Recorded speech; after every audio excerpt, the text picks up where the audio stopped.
also show you a few, new results here and there as well. Okay. So this is work with a growing list of fantastic collaborators, and in fact, especially during pandemic times, I would be absolutely lost without them. I'm currently teaching, so I would be able to do nothing without these guys. Then I'd also like to acknowledge that there's a large number of people that did very interesting related work, and I've really learned a lot from reading their papers. Some of you in the audience, and so it has really been a lot of fun, in fact, to get inspiration from different areas of physics, I would say. But okay, let me get started, and let me start by reminding you that cosmology is a special type of science. It's a special type of science because we can't do controlled experiments. All we can do is we can look at the universe and try to see patterns of the structure around us. And then typically these patterns are characterized in terms of spatial correlations. So that's the fundamental observable in cosmology. Spatial correlations, for example, in the average density of galaxies on the sky, or in the temperature fluctuations in the cosmic microwave backgrounds. And then we'd like to learn from these correlations, about the history of the universe, the composition of the universe, the structure of the universe. And of course, this has been a very successful program in cosmology. But an outstanding challenge is to still understand, what created these initial fluctuations. We think, in fact, that they were created before the hot Big Bang. And so that's where the idea of inflation comes in, if inflation is correct, then there was a period before the hot Big Bang. And the earliest that we can trace these fluctuations back is the boundary at the beginning of the hot Big Bang, which then becomes the boundary of an approximate de Sitter spacetime. So the goal of the Bootstrap program is to try to characterize or compute these boundary correlators directly without any reference to the bulk time evolution during inflation. And so the conceptual advantage of doing that is that it focuses directly on observables. So these are the things that we observe. We're going to be kind of trying to constrain directly density fluctuations rather than any, dispensing with redundant gauge degrees of freedom that have to be accounted for in a Lagrangian formalism. And then related to that, a practical advantage is that it often simplifies calculations. So we now have many examples where this happens. We're actually trying to constrain things directly at the level of on-shell observables, makes our lives simpler. Yeah. And so I'm going to give you examples in this talk as well. Okay, so with this mini motivation, this is the outline of the talk. I want to spend a few minutes describing for you the analytic structure of all correlators. And in particular, I want to highlight that there's important singularities of cosmological correlators at specific kinematic configurations. So if we think about correlators in energy space, there will be special singularities with well-known properties. And in fact, we will use these singularities as an input for the bootstrapping. And so I will describe in the next part, how that works and how these singular points in energy space are connected to construct the full correlator. And I will give two examples, two applications. One due to the exchange of massive particles, so correlations that are generated by massive particle exchange, and then also spinning correlators. And then I will end with a few open problems and challenges for the field. Okay, so just to set the stage, let me define the basic object. So we'd like to understand fluctuations or fields on the spatial boundary. This can be characterized by a wave functional that describes kind of the probability amplitude for a certain field profile on this spatial boundary. And in a Lagrangian formalism, this would arise, of course, this field profile from an evolution of the bulk field, which I've called capital phi here, and then projected onto the boundary. But we would like to describe this boundary profile directly in terms of this wave function of the universe.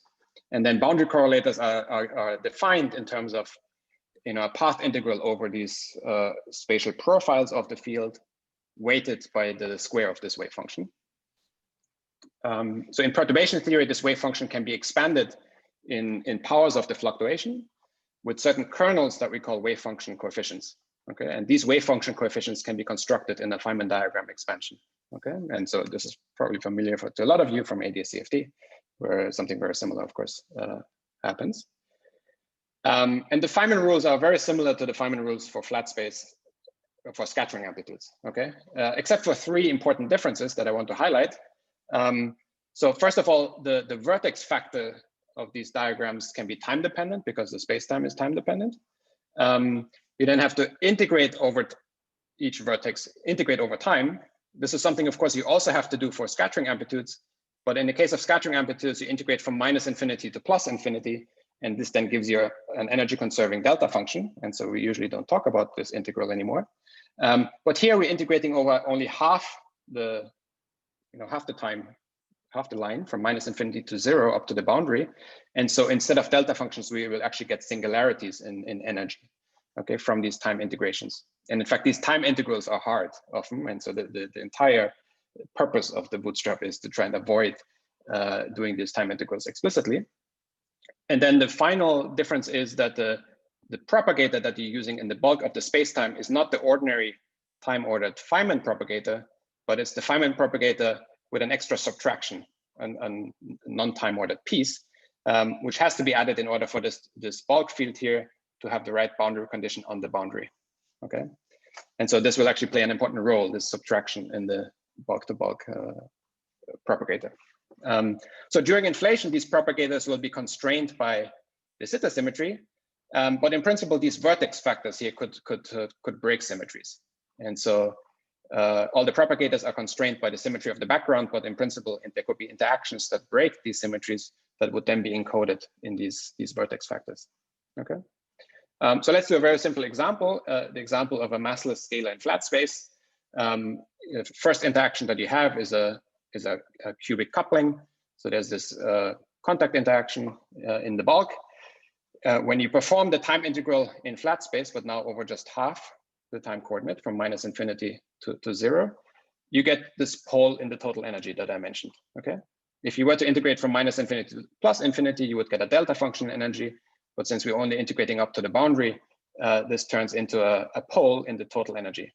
And here, total energy, I mean the energy of, adding up the energies of all the external legs of the diagram. Okay. Now, slightly more complicated, if you have an exchange diagram like this one, you have to perform these two time integrals, including this bulk-to-bulk propagator. And what you get in flat space is now actually 3 singularities. There's a singularity at the total energy, at vanishing total energy as before, but there's now also singularities whenever a subset of the energies entering a vertex goes to 0. So if the energies on the left vertex are conserved, you get a singularity. And if the energies on the right vertex are conserved, you also get an energy. So there are 3 characteristic singularities of this correlator corresponding to the 3 different ways in which energy can be conserved in this graph. Okay. And in fact, this was done for a very simple example, of course, but this is a general feature that any cosmological correlator will have this total energy singularity.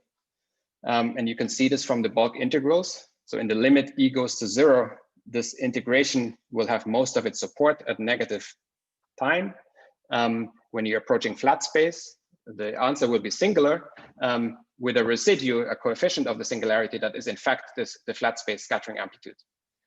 So that's a rather beautiful feature, I think, of cosmological correlators, that they encode scattering amplitudes at this very special point in kinematic space.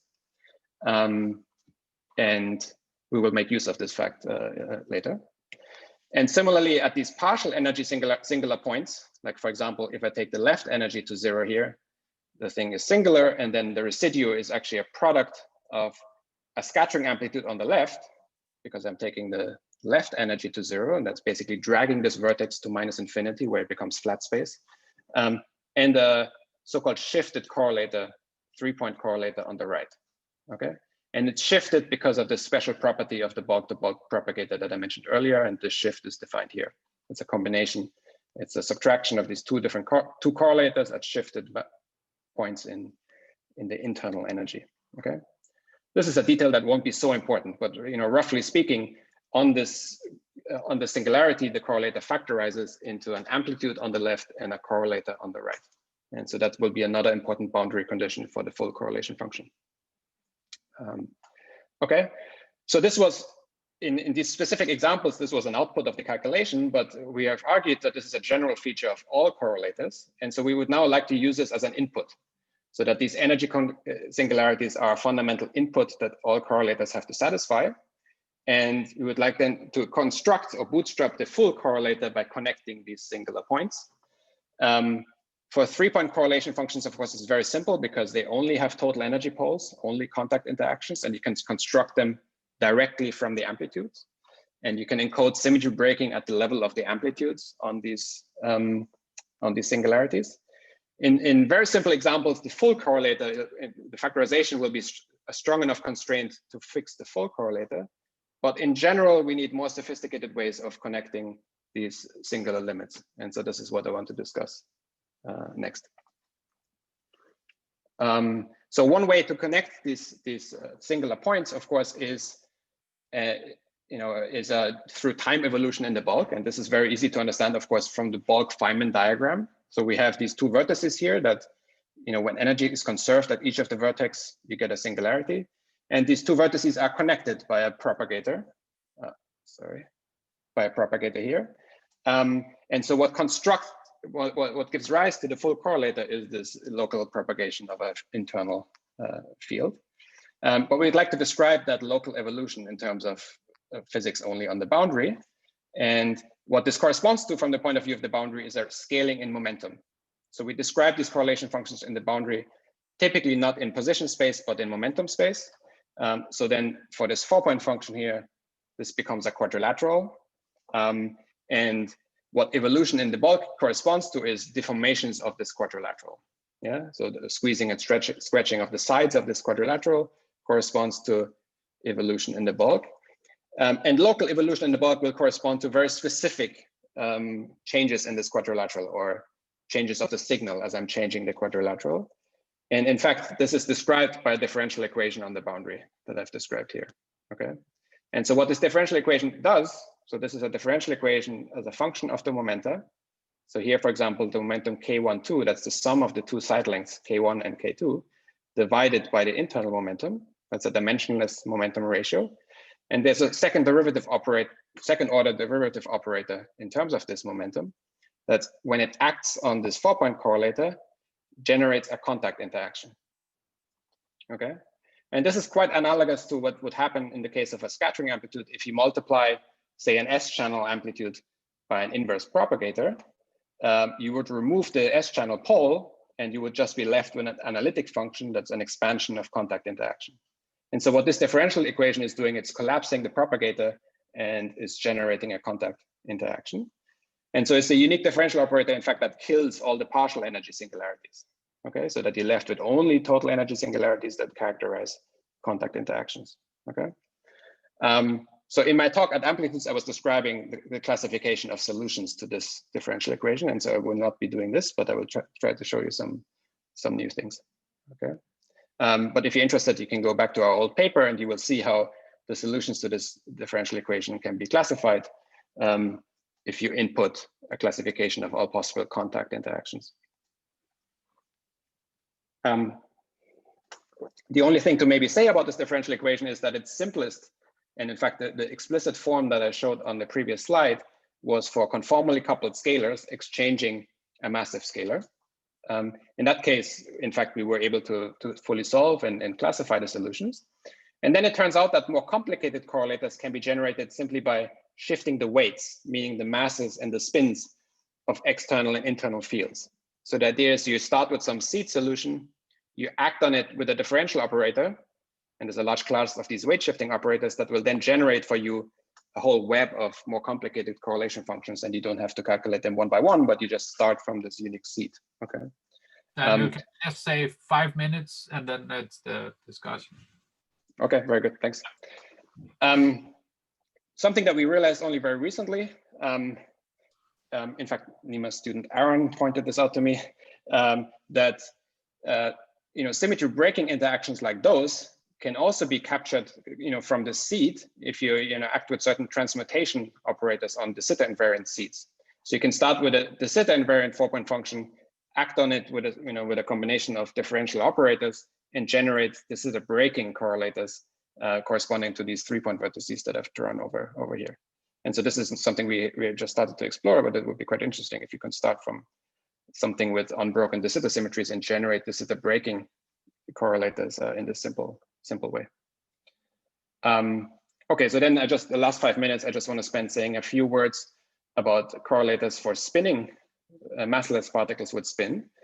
So those correlators are in some sense simpler than the ones I just described, because even at tree level, they are purely rational functions. They only have poles. Actually, this is something I didn't quite highlight when I was discussing this now, is that the solutions to this differential equation actually have branch cuts typically.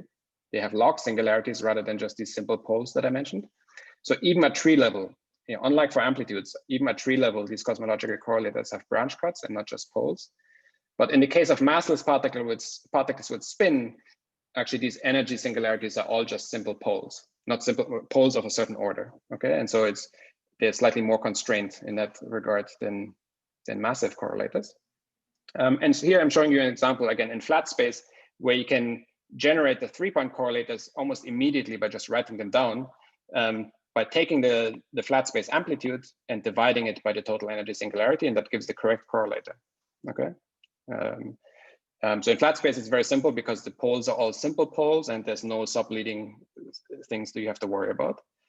It turns out actually that you can take these flat space results and uplift them to the zeta space, just because the mode functions in the zeta space are very simply related to the mode functions in flat space.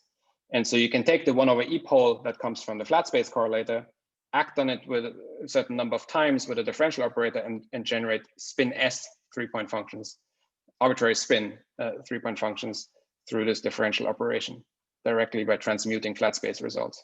And here I've shown you the 3 examples that I showed on the previous slide. Now moving to 4-point functions. Now the question is, how do we take these 3-point building blocks and connect them to generate 4-point functions? So here's a simple example where I'm showing the S-channel exchange of gravitational Compton correlator. So you see this has a relatively complicated pole structure. There's a leading left and right poles, and those are fixed by this factorization property, that completely fixed by factorization. There's a sub-leading left and right pole, but it comes with a leading total energy pole. This contribution is completely fixed by the requirement that the total energy singularity has to have the right residue. And then there are 2 sub-leading total energy poles that are unfixed by either one of these boundary conditions on these singular points. And so fixing these sub-leading poles requires now some additional input. And so I just very quickly mentioned 2 ideas or 2 ways in which these things can be fixed. One is to use unitarity in the bulk. It turns out that unitarity in the bulk leads to a cutting rule that relates the real part of this 4-point function to a product of shifted correlators. And so there's another type of factorization constraint on the correlator, but this time this factorization constraint is valid away from the energy poles. And so it tells you a little bit more information about how to connect one residue to another. And in fact, in this example that I just showed, this cutting rule completely fixes the subleading terms. You can actually also get these subleading terms just by transmuting the flat space Compton correlator. And it turns out with a simple transmutation, all this series of poles is generated from this very simple input seed. So it seems that the physics is really controlled by the leading order poles, and all the subleading poles are linked to them by symmetry in this way. Okay. So then let me just summarize. So I've showed that singularities control much of the structure of cosmological correlators. I've argued that they're very simple building blocks that live at these singular points in energy space that can then be connected to each other by unitarity and local evolution. And I've showed you a few examples where there are very simple seeds that can be transmuted into more complex correlators. Correlators with spin, correlators with different masses, the zeta breaking, and even lifting flat space to the zeta space by these transmutations. And in fact, by now we have a large amount of theoretical data, and it would be interesting to analyze them, from the point of view of an amplitudes person, to kind of see if there's hidden structures that we have missed, if there's new ways of writing these results. And so I'd be very happy to discuss with you if you're interested. And maybe I stop here and just leave this slide with the open problems there for discussion. Thank you very much. Yeah, let's give Daniel a hand. So thank you for a nice talk. We have a little bit of time for questions before we rush on in the program. So anybody?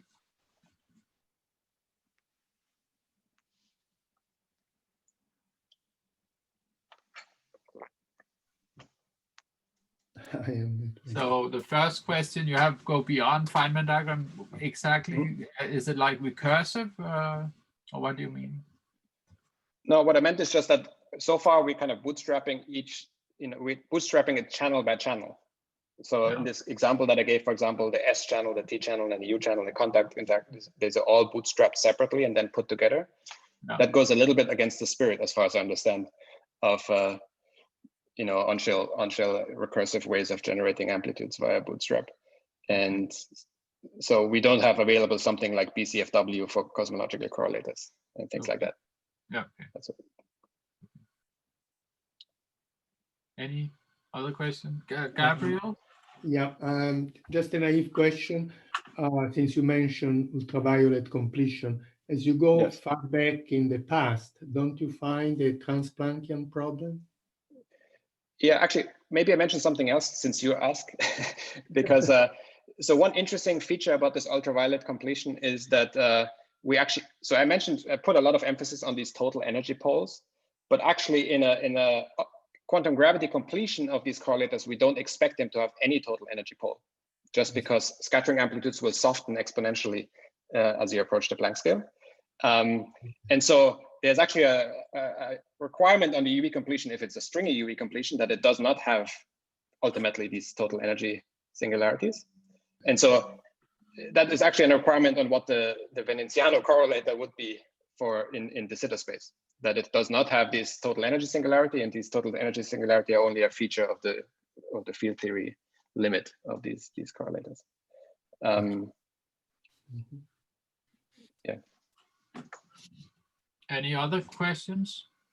Just a quick general question. So since you're talking about going beyond de Sitter especially, one of the things that we love about amplitudes is the fact that they're not, that they're field redefinition invariant, et cetera, et cetera. They're completely, totally invariant things that don't have anything to do with your, with the arbitrary choices of how you represent your theory or coding or whatever. And the question is what the analog of that statement is in cosmology, especially when we talk about, for example, we think that the amplitudes fully fix the theory. So, for example, if we're talking about Yang-Mills, we don't have any all plus amplitudes for the 3 point at 3 points, and yet there is an all plus correlator in de Sitter. Yes. Now, literally in de Sitter, one would think that the purpose in life of that guy is fixed by conformal invariance, so that there is and we know that the boundary conformal invariance maps to the Lorentz invariance of the amplitude that you extract in the limit. So so maybe the 3 point, even though it's not there in the amplitude, so I mean the obvious question is the 3 point isn't there in the amplitude. Why is it there in the correlator? If the amplitude fully fixes theory and the 3 point is 0, why do we need them in the correlator? Presumably the answer is conformal invariance if it's strictly de Sitter. But what could the answer be when we move beyond? So there's really a two-part question. First, is it really true that conformal invariance fixes it? Presumably it's true. But secondly, then why is it there beyond when we don't have de Sitter? Yes. So this is something I found confusing for a while. And I wonder if you have any thoughts. Yeah, I don't have new thoughts on it, but yeah, it's an interesting question actually. You say in the boost breaking case, whether we still have the all plus. Yeah, I mean, it's already probably a little bit subtle and interesting, even in the pure de Sitter case, because there's probably some little anomaly in the conformal symmetry, which forces the existence of the 3 point. But then why is it there beyond? Yeah, yeah. Okay, so we should round up soon, but I see Lance have raised his hand. Yeah, thanks, Daniel, for a great talk. Unfortunately, I came in a few minutes late because of the hour in California, but the part I heard was great. Anyway, I was, you were talking about finding additional structure inside these amplitudes, and I wondered, I mean, there's in the flat space amplitudes, there's Steinman relations for compatibility of cuts in different channels. And I understand there's been some work by McLeod and Ben and Casa on trying to Yes. look for similar structures. Is that an example of, I don't know, finding more structure? Or maybe it's already something that's there due to causality. Yeah, so that's an interesting example. Another example actually was, I was very interested to hear Sebastian Misera's talk about double copy for the wave function in embedding space. And there are some mini double copy. I mean, I'm probably not the right person to call things double copy, but there are some, even in momentum space, there are now structures that we see, at least at the 3-point level, that would be interesting to compare to what he is seeing. Because it's true what he said, that he was saying at the beginning that cosmological correlators are complicated. But now I think our attitude is that they're sometimes only complicated after this transmutation. There's very simple seeds that underlie these cosmological correlators, and then the complication is all hidden in a differential operator that kind of transforms some very simple, rather elegant objects. And so it's all a beauty somehow in the eye of the beholder. And so I'd like to compare actually to what he's saying about embedding space to what we know about momentum space. And so maybe there's some links there. Okay. Thanks.